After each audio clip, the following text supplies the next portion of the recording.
I'm Sharon Easterling. I'm the Executive Director of the Delaware Valley Association for the Education of Young Children, DVACY.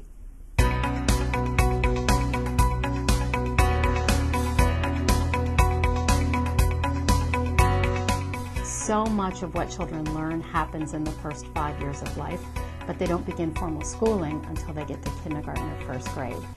If they haven't had exposure to good early learning settings, by the time they get to school, they're so far behind their peers, it's very hard for those kids to catch up. Unlike the K-12 system, most child care workers actually don't have a lot of college-level training for the work that they do.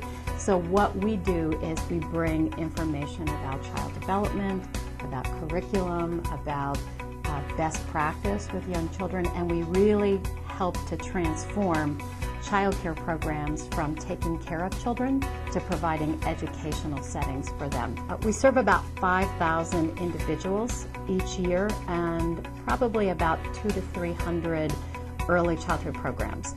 And that actually translates into between 50 and 80,000 kids that are touched by our services. Our work in partnership with United Way to transform child care programs from babysitting to early education settings is incredibly important, and it's probably one of the most important things that we can do to make sure that young children are going to be successful when they get to school. Funds from the Community Impact Fund allowed DVACY to be able to go to child care programs that don't have the resources to hire us to come in and help them improve their practice. And so in partnership with United Way, we're able to go into a program and literally teach the teachers how to work with children. We're able to work one-on-one with directors to show them best practice, to help them become strong leaders in their program and to guide their staff. And this is all possible because of support from United Way.